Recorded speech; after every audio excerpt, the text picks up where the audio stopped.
some news dropped yesterday by a certain Rowan in a Discord group that both me and Mike are in, the Mike Tendo 64 Discord group. What? I might be in that group too. What? You are. So, Rowan has been working on a secret project.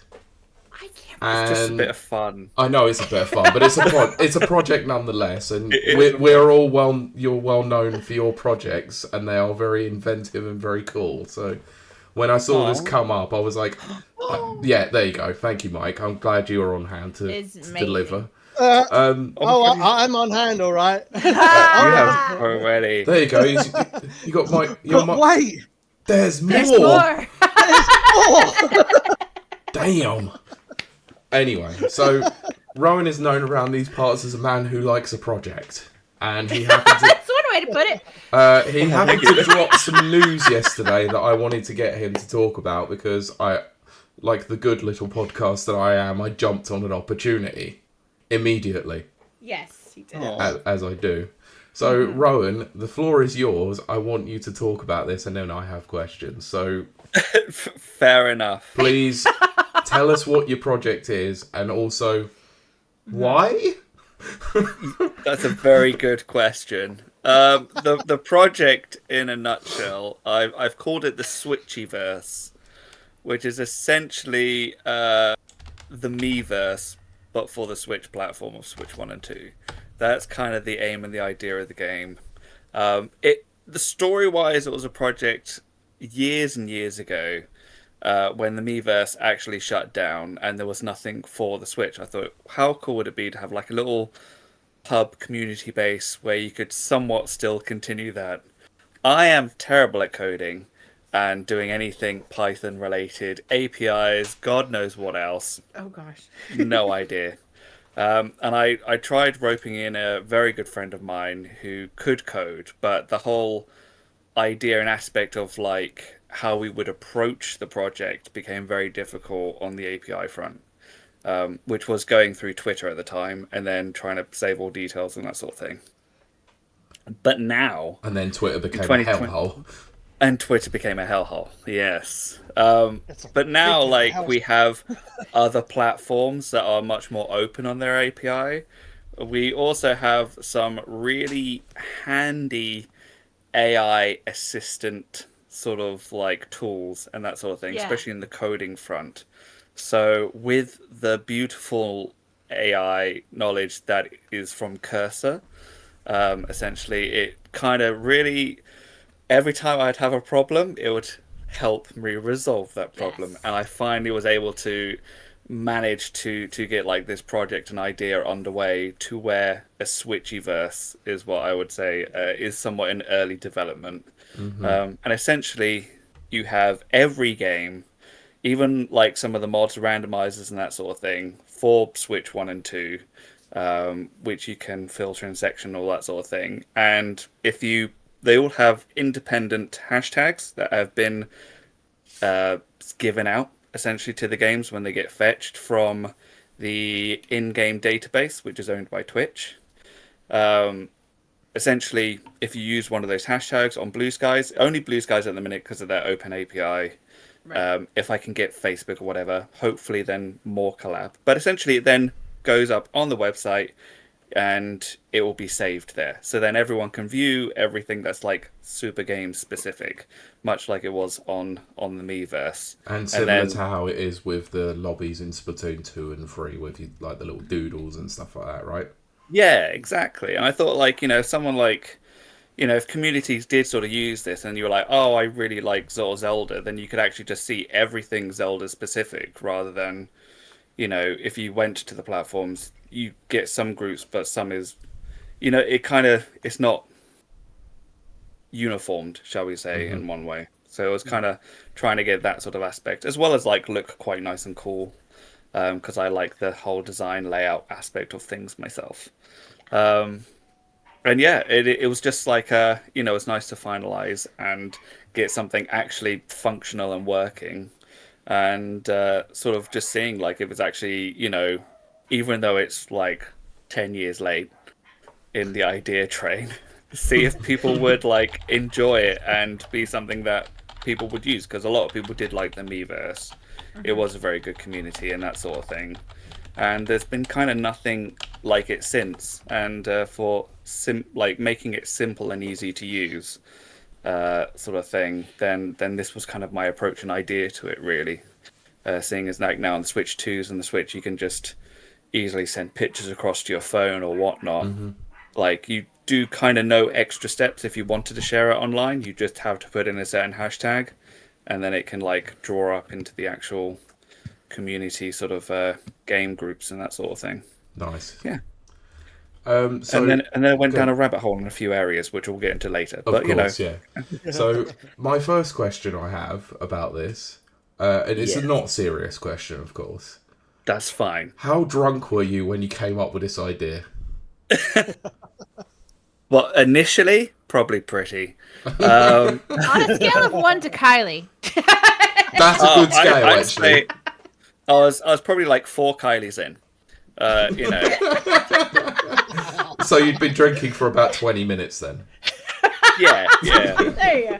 And I was just having a chat with someone, and I was like, "Oh, this stopped. You know, how cool would that be?" And then it kind of slowly progressed, and like some demos did like occur when we worked on it, because we were like, "Oh, we'll have to make it in like Angular, which is like a HTML Python sort of like method of coding, to try and pull the data through." But then the real bottleneck and issue was Twitter's API at the time only lasted 7 days. And then trying to save that onto a server and everything became super hectic and crazy. Whereas now it still does happen, but with like the way that Blue Skies is with their open API, and then like if I find into an issue, I've had the assistance of like Cursor, as I said, like it's been able to make sure that it does the things correctly. Otherwise, I was searching logs all day and night, and it was, you know, super inconvenient at times. No. But so I was pretty drunk, and then it was just one of those things where I've been doing like a lot of house stuff recently. I'm trying to do some design stuff, and I kind of wanted to get in a creative flow, so I just needed like an outlet. And I thought, this is an idea I've had in the back burner for a while. Let's just create the outlet over like, you know, a couple of weeks or something. See what can be done, basically. And voila, this has been created. Because I've had the domain for years and I haven't used it. Nice. Very cool, very cool. So you would say this is in the very early stages. I've posted the link up for people to go and check it out anyway in the chat, and it will be posted in the description when this episode goes live. So yeah, because I got like the features working, but it's one of those like I don't know how well the features are working. You know, because like initially, like there's sort of like rule sets from the in-game database in itself as an API, and how you grab elements from it is super confusing, as well as like a lot of mods aren't under the mods category. They're under just main games or you know, other things and stuff, and so you pull a lot of rubbish along with the actual sort of good stuff. So it's kind of like really understanding how their system works and stuff, and it's just one where over some time I will manage and update things or stuff if people do seem to enjoy it or like the idea of it, and it can expand from there. Much like with the Blue Skies login, I implemented that because I thought, well, if we're using Blue Skies anyway, then people might just want to log in using Blue Skies. And so, you know, sort of getting that authorization was a fun little workaround. Then I was super ready with everything, and my girlfriend said, oh, maybe you should think about age verification stuff because you'll have kids. And I was like, oh, you bitch. Because that sent me down for like half a week, if not more. Because with age verification that we have to do in the UK, you basically have to use an AI model that scans like your face or a picture or something like that, and then determines the thing. So that was a whole Hugging Face sort of AI model thing, and GitHub repos and all this sort of stuff. I will just say that it verified me as around 35, so thank you for that. No worries. It took some years off me. if it takes a couple of years off me, I'll be happy with that. Yeah. I kid you not, this GitHub repo said, oh yeah, I use these models, the only one that I could find on GitHub to be useful. The models just didn't download, and it went to thing. I was trying to find for days actual models for it to download and use. The ones I did find didn't work, and then I happened to find this one that's like half the size of the rest that vaguely did the job, and I was like, that is good enough. Yep. It says that people are an age, and I was like, fair, age. I will go with that, you know, because otherwise there was so much of like where the transformers weren't like passing through, or the weights weren't being applied properly for the model, and it would be like, you are 0.1 years, I don't have confidence in this, so I'm just going to fail you. And the amount of times that happened, I just cried. I was like, why did she say this? Why did she tell me that it needed age verification or something? I was like, oh. And I thought, like, you know, it's a very good point, like, you know, as much as I would love to have a tick box, you know, because even the AI that was helping me trying to figure out what the thing was wrong, it was like, I could just set in a manual tick box. And I was like, no, we don't have that in the UK. We have to have this. And it was very like, but I could just say yes. And I was like, stop it. Stop. Just don't take the easy way out here. Yeah. I was like, look, just walk me through this, please. Yes. I mean, you could have gone like the birthday route, couldn't you? And then you go, okay, so put in your birthday, and you go, when's your birthday? February 27th. What year? Every year? All right, Hot Fuzz. I always pick 1947. Yeah, I usually do first of January or something. 1st of January, whatever year comes up first. Yeah, whatever. Yeah, whatever. Just whatever you feel like it. But yeah, it was one of those features. I was just, it was no. But I was like, you know, if it was used and you had like 7-year-olds or something like that, finally go on to whatever, and they see blood, guts, and head explosions from other people, then I was like, I'm probably going to get in trouble on that. So yes, it was. It's a good. Yeah, it's a good thing. It's annoying that it has to be implemented, but yeah, ultimately. I mean, they'll go home. They'll be in their homes and they'll be watching Spartacus Blood of the Arena and stuff like that. Yeah. You know what I mean? And they'll be playing GTA 6 before we will. No. Yeah. It's true. So how long did it take to pull all the data through for every single Switch and Switch 2 game that have ever been released? So when... Sorry, Kylie, I jumped in. I've had to have a few... that was exactly my question. Oh, okay. So I have had to do a few fetch runs and cancel some through. But essentially I had like what's called a cron working in the background, as well as... So I also have an admin panel that is basically my page, because I say that I'm an admin, and I did make it look really nice just for my clarity, where I can manually set like fetches or correct certain things if it's ever needed. So like some cover art, for instance, might not look exactly right because it pulls the first artwork rather than the second one, which looks way better, you know, that sort of thing. And fetching the data wise, when it initially tries to do everything, I've optimized it a lot now. It was going to take quite a while, and then I whittled it down, but then it didn't fetch every game properly, which did take a day. So now at the minute with 26,000, it takes about 2 days for its initial fetch. Wow.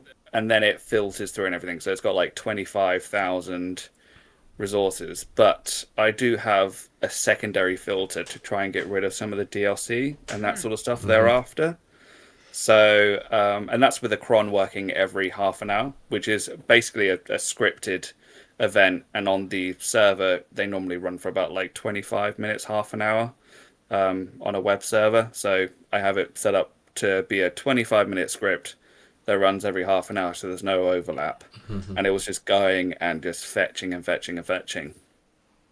And then afterwards, basically, it will update and update and update.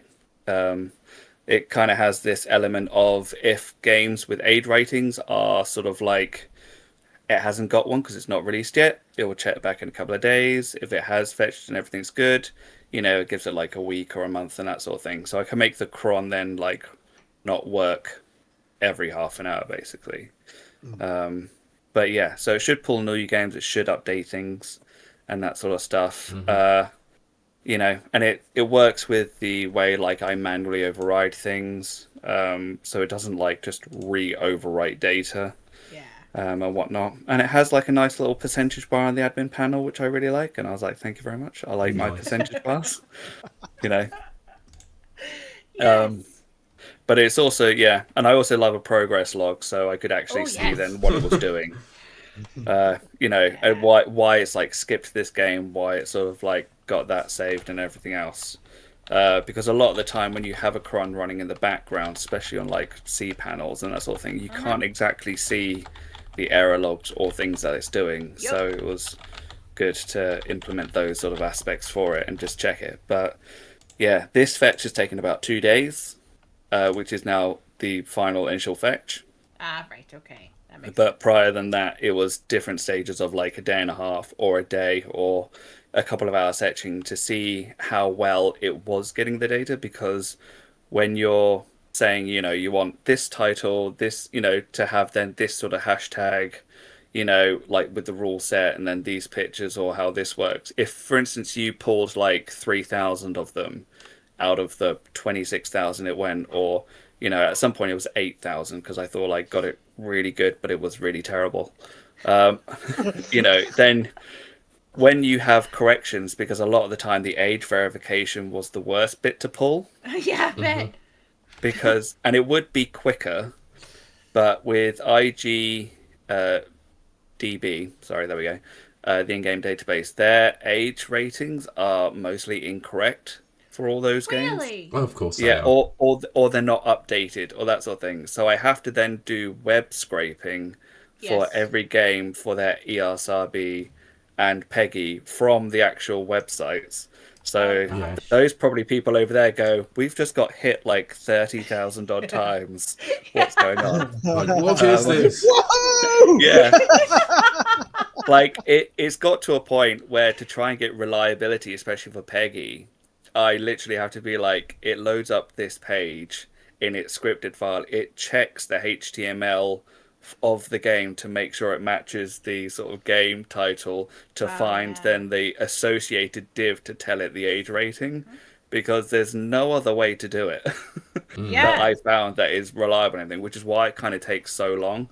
Otherwise it would have just like done 500 in like one batch because it's just one singular API check, but now it's like API and web scraping, so it has to go through one by one.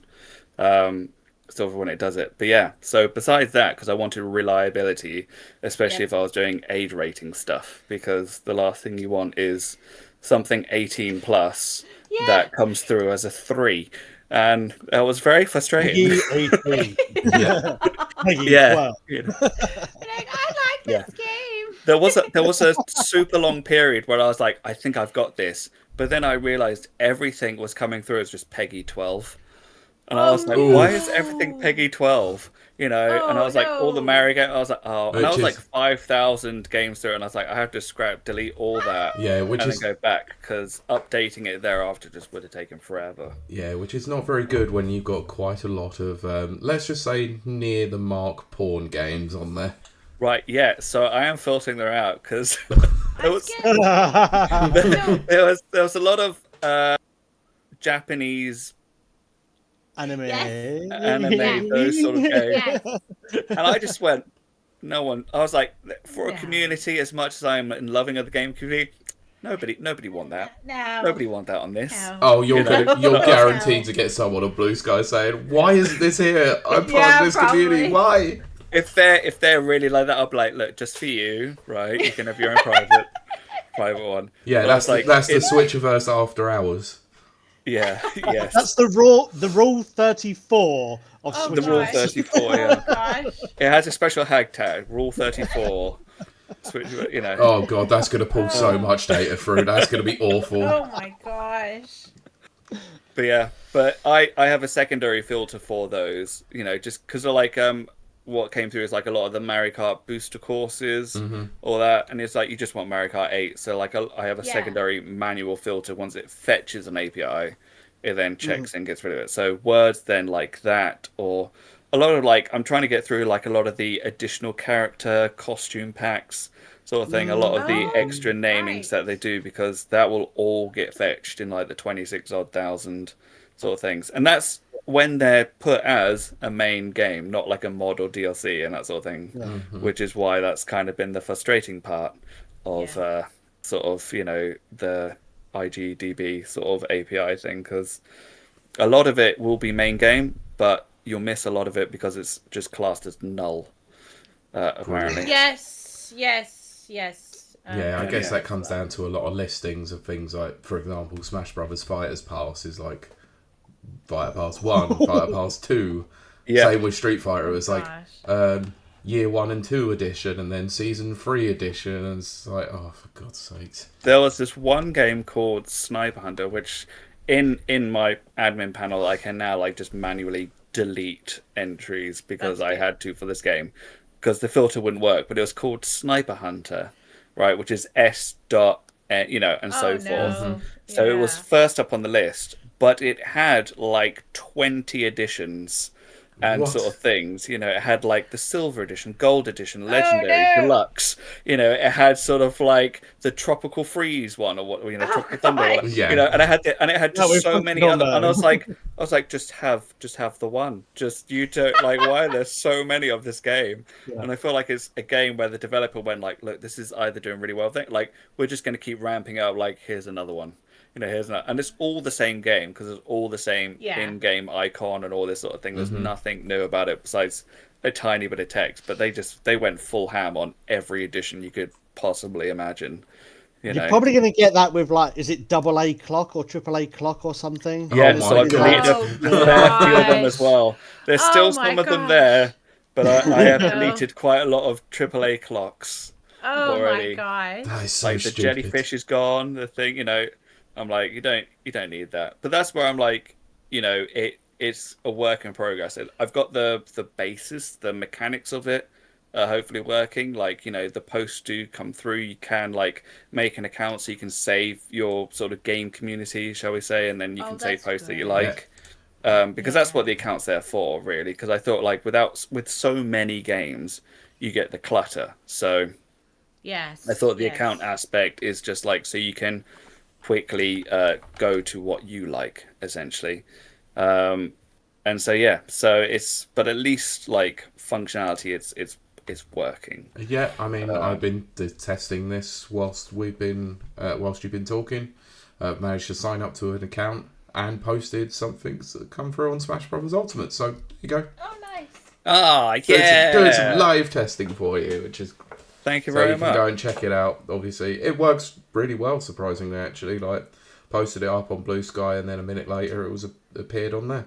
So it works really well, actually. Have it like that, and it will also save the post as well. So because it saves the server. Because BlueStack still has a history for its API to fetch, but the element of this was I wanted it to be like the Miiverse, where it has storage elements, so you won't lose the community sort of stuff for it. But I will say there are like, because the way the hashtag works, like, so I just got SV for Switchiverse because I thought that should be enough with everything else to make it unique. But there are some games where there's been some German conference or something, and they have that hashtag in there. But luckily, I can. I also implemented the feature as I'm an admin to go and delete posts. So that is a thing where I can actually pulls through like that's not supposed to be there. Then fair enough. Yeah, if people actually do abuse it, then I can just delete the post. But and it won't be pulled and showed up. But to be fair, obviously, like the way that the hashtagging is working. Like, it's very clear that, obviously, the SV is related to Switchiverse, and then you've got, like, part of the game on there, so you know exactly what it is that should be pulling through. Yes, that is kind of the fingers crossed hope that it works sort of smoothly. And also, like, it gives the idea because of if you wanted to share something to a game, like Super Mario Odyssey, then you just think SMO with an SV in front for Switchiverse. That's the hashtag, The only difference, because of the way the rules work with the hashtag, is like Zelda Breath of the Wild is LZBW. Yeah, because so it takes out you the can't have of LIZ, yeah. and the in words, if you know what I mean. Which I'm just looking at the front page at the moment. It's like Legend of Zelda: Breath of the Wild, Nintendo Switch 2 edition, SVLZBWNS2E. Yes. It's like, damn. But yeah, some of them do get quite long, which is also why I put a copy button on the game page as well. So if you ever wanted to use it, you can just press the copy button and it copies the hashtag for you. I do like the fact as well that actually, like, the Switch 2 games have got, like, the red box around them, and obviously ones that are, like, across both. They're, like, half black, half red. Yes, so I did that idea as well, so you can know, like, which one's which, or which one you can actually use for the Switch 1 and 2. And I do that by... it's a really weird workaround because it wasn't fully working from the in-game database. But with the data that you get pulled through, you can pull the release dates for certain consoles and that sort of thing. So for the Switch 1, I think it was 103 or something, which is its ID.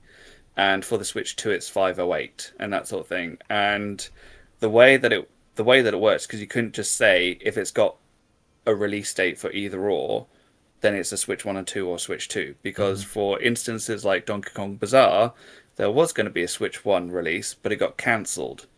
So it then takes the dates and it has to make sure they're a real recognized date for a release. And then it checks between the both of them to say whether it's a Switch 2 Pure Edition mixture or a singular Switch 1 edition. And then, I kind of did like a half and half card to see how cool it was, and I do quite like the look. Yeah, I do. I really do. So yeah, and I've also tried to make it mobile friendly as well. So if you do go on your phone and that sort of thing, it should look quite well. Yeah. You have like more of like a drop down for like your genres and all that sort of thing as well, because you can search by genre or filter by genre, sorry, as well as letter. And one thing I'm really happy with when you crazily load up 25,000 odd games and you want to search for one in a search bar, there we go. Yeah, I was going to say, I first searched this up actually, like, when I was on a bus yesterday when this came out, and I was like, oh, well, let's have a quick look, because I'm on my phone. That's so cool! And it works really well across both desktop and mobile devices. Yeah, I kind of... very much. It was halfway in, like I say halfway, it's like about a quarter of the way in when I was like, because I was just working on the PC and desktop, and I was like, I should optimize it for mobile and tablet, because probably most people would use it for that, just to quickly check up, or if they're sharing stuff, they're sharing from their phone. So it was finding a nice, easy way to implement it. Very cool. Nice. That's very neat. I love it. Here's one I made earlier. Get some content on there for you, bud. There you go. Now just gotta get a few more to help the calls. Otherwise, it's just going to become like Nintendoverse, and we don't want that. We want Switchiverse. Yeah. So, Pete, upload some stuff. I did. You missed it. I said that I posted on the Smash Brothers one. Okay, well, I'll go and check that out in a minute. Yeah, cool. Sorry, my partner downstairs had a bit of a crisis with the TV. The remote wasn't working, so... that is definitely was it by any chance using the wrong remote? No, it is actually... It's gone up the wall, so I've had to download an app to work as a TV remote for certain things. So, like, the number buttons will work, but the directional buttons won't. Amazing. Yeah. So it looks like we might be buying a new TV soon. Yeah. So Nana's put that it will use this once he gets his Switch 2. Obviously, this works with Switch 1 as well, doesn't it? It's just unified across all of it. Yeah, because I thought with Switch 2 already being out, and it's the Switch platform, I thought, why not incorporate both sort of elements for it rather than just the one, and see how kind of well it works. Sure. But yeah, it's been just a fun little project and like a little idea of mine for like the last from like 10 years ago or something. And I thought, hopefully, if people like it, they use it and that sort of thing, and it can grow and whatnot. Because with the posts that are pulled, it does like sort of have like how many likes has it had, because it will do popular, and then you can do your saved and that sort of thing. But yeah, always up for ideas for what else to add and everything like that, because I did think if you have an account could you also then comment in post? But then how would that work? Because it would be a separate comment in post, sort of from the Blue Sky version. But for the minute, it's just more sort of like you can see how much it's liked or what the post is, and then you can still just go to Blue Sky to then comment on that post, and like it. Yeah. So it's not like taking it away. It's just kind of like essentially drawing in the data to unify it in one place, if that makes sense. It does, yeah. I got one more question. You can ask any question, more than one. Well, it's the only one I've got currently sitting there right now, and I think it's a pretty important one. Any plans to actually contact Nintendo and see if they can get this officially implemented? Oh, God, I haven't even thought about that. Sure.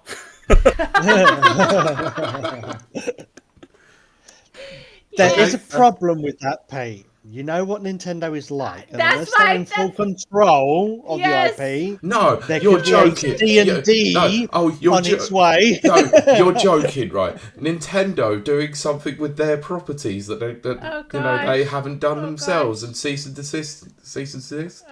What? That never happens. It's never happened before. I mean, I just kind of make it look similar. ASMR and everything else. It's all right. Oh it's my fine. goodness. It's not a problem. I mean, I don't exactly know how much of this they could essentially take down. Besides, it's Nintendo. I kind of go with the look. It's just a database. Everything is kind of just like publicly pulled from a database that I have access to, which is a free database, by the way, which is why I went with it. That's so really cool, you know. Though. I mean, it's not like you're making money on this. It's not like you're selling emulator like tools or how to download ROMs, is it? No. And also, but it does cost me money, though, I will say, because crons and that kind of thing. Of course, so, you know, sacrificing my own time, you know. Oh, don't worry, you don't have to tell us that. 6 years we've been spending money on this podcast and never really made any money. We do it for the love of it. Of course. Yeah. The love of the game. Yeah. Exactly, Mike, exactly. Yeah, one day when we have triple figures of viewers. It can happen. It could happen. It will. Why do you think Kylie drinks so much? Does she sees double?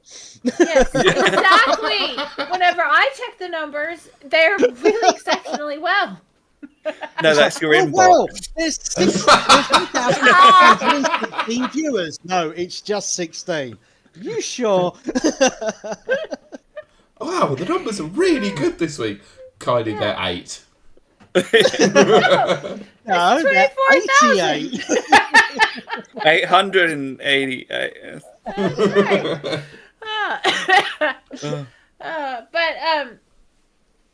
So do you think... Thanks, Brent and Brent.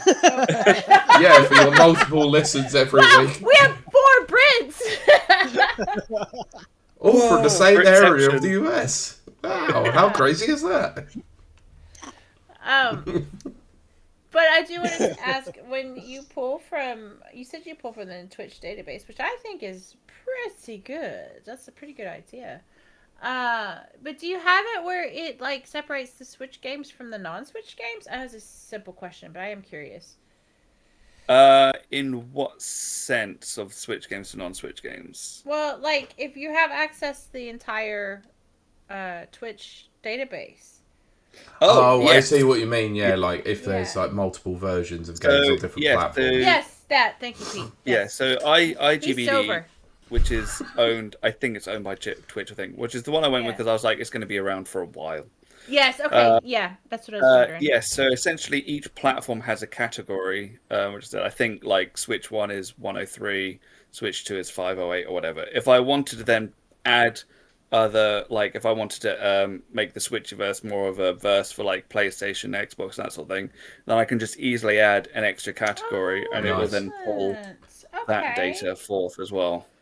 Does that mean you have to rebrand then if you decide to do that though? It'll be the Consoleverse or something like that. I don't know. I have no idea. Title pending. That's a terrible name. Consultation. Give me a minute. Give me a minute. I'll come. Actually, no, that's not even terrible though. That's not even terrible. The consultation. Yeah, she's cooking, guys. It's cooking, yeah. Console Nation. Getting the oil out. Get a bit of olive oil on there. Frying up. Yeah.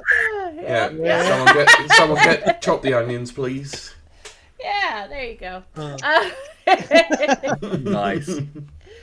My final question is... Yeah, come. Of course, Pete may have 1,000 more. No. But where do you see the future of this? Is it just going to maintain it, or is it going to... Hold on, let me just get my crystal ball out. Yes! Get your balls out, Mike. I mean... Hang on. Oh. Phrasing. Crystal balls! Crystal balls!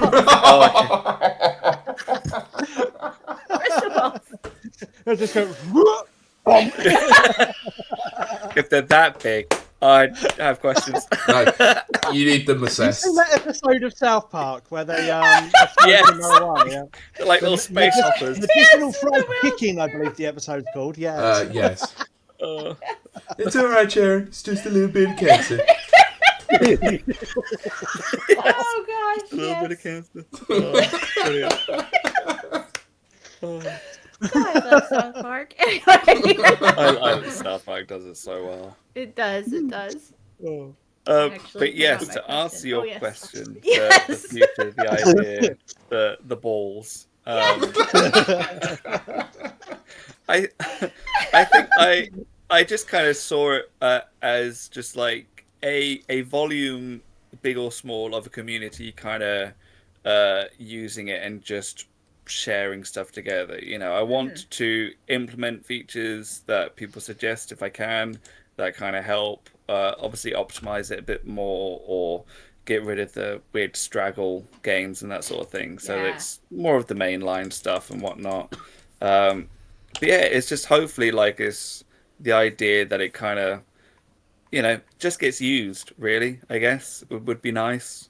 And people just kind of like the idea and go like, that's cool and fun, because then anything they share is just kind of all in one place, if I got Facebook API as well, if there was Twitter sort of thing API, then it's like, you have all social platforms just being crawled into like one space where you can kind of just see gaming communities kind of like what everyone's up to and doing and stuff. It's a shame that Nintendo decided to take away the sharing to Twitter direct from the Switch, because otherwise it would have worked really bloody well. That's why I initially started making it, because of that feature that they had on the Switch. Because then I was sharing directly to Twitter, and I just put in the hashtag, and then it was kind of pulling up. But it's just how complicated their API was to get that data and then save it and everything. It was, and then obviously they've changed all their APIs, and now to get features like that you have to pay for it or whatnot. It was so that's why this time around I kind of went with a different social platform that not many people have used, but some have used or stuff. There you go. And is not run by a complete douche. Well, yeah, that is one of the main reasons. It's not a mega corporation. Hang on. News just in. Melon Musk has bought Twitch. Oh, crap. He's also bought Blue Sky. Oh, no. He's changing the name of Twitch to T. And Blue Sky to B. To BS. Yes. Yeah, no, I can see that happening. Yeah. So it might be short-lived now, but Okay, well, one more question I have. You've done manuals, you've done a database. What's your next scheme? Oh yes, there you go. my next scheme is actually my next plan is to take over the finish world. some manuals I've actually started from, because Nice. with the house renovation, you get so tired and everything, and this was like a distraction to kind of get me back into like the vibe of being creative and doing things and completing something, so that I feel like I've achieved something, basically, so I have motivation to go on. Because now I was like, I've done this to extent. I was like, cool, I feel like I see these games that are like, oh, these are the popular ones, and that, you know, this game's back, and I was like, yes, I really want to actually create something for that, you know, the books and that sort of thing. So it's those are going to be my sort of work towards, really, I think. Sure. For the near future, you know, if I have any more ideas, I'll let you know. But currently, at the minute, I don't think. Okay. Well, just remember, we're here. We post exclusives clearly. Yeah. Actually, there was a little idea that someone brought up to me that they wanted to work on, which was, and it would be quite cheap, really. But they're like little cards of custom Mario World tournaments. Sort of thing that you can do. So, like, instead of the normal courses or Grand Prix, you have like this little card, and it will give you your layout, and then you can like jot down who won and that sort of stuff on the back of it. Oh, I like that. For like when you have like little LAN parties or that sort of stuff, you can do something a bit different or whatnot. And I thought I'll take 10. That's a nice one. Shut up and take my money. Yeah, I can't throw it through the screen quick enough. Yeah, take it off. But that's been like, they've been wanting to try something for a while, because they have like all the ideas and everything, and I was like, well, I'll help design it with them and that sort of thing. But with this house and stuff, I haven't actually got around to it yet, so I was like, I will start it, I promise. Yes. I will do that. Creative projects take time and resources and mental capacity. Yes. Yes, absolutely. But if people did actually want to support you in any way, how would they go and do so? That's a great question. Well, Mike is flashing. Maybe Not in that way. Manuals from mbpuk.net. Or you could bootleg them from Mike, clearly. Wait, are you that Belgian sort of guy that scanned them in and started selling them on like some different shop? I got to find the website somehow. No. But no, yes. So MVP UK, as Mike said, I always have an Etsy shop, and any of my socials under MVP UK or Rowan FN, feel free to give a like and subscribe. And on the website now, mvpuk.net, and even on Switchiverse, there is like a little buy me a coffee link, which people kind of do now. So if you did just fancy to buy me like a coffee sometime, that'll be super great. I don't have coffee, I have tea or hot chocolate, but that wasn't an option. So no, the website is not buymeatea or a hotchocolate.com. No. Unfortunately. You can buy me a beer, which I also like. I'm a cider guy and rum. So I was like, come on, guys. I was like, Well, there you go. There's your next project, buymearum.com. Yes. Buy me a shot. There you go. Oh, there you are. Kylie will buy 6. Pound a pint, Kylie. She's literally that person that comes back from the bar and you're already tagged. She was like, no, it's shots. She's got a whole tray of like tequila rosé. Yeah. And you're like, oh wow, is that for everyone? She's like, No. All this. It's like literally shotgunning them. Yeah. Machine gunning. What a deal. Don't resist, you know. Exactly. Oh, brilliant. Awesome. Thanks, Rowan, for coming on to talk about that. Obviously, I know I took an opportunity to get you on to discuss it, but we appreciate it nonetheless. It's been an absolute pleasure. Thank you.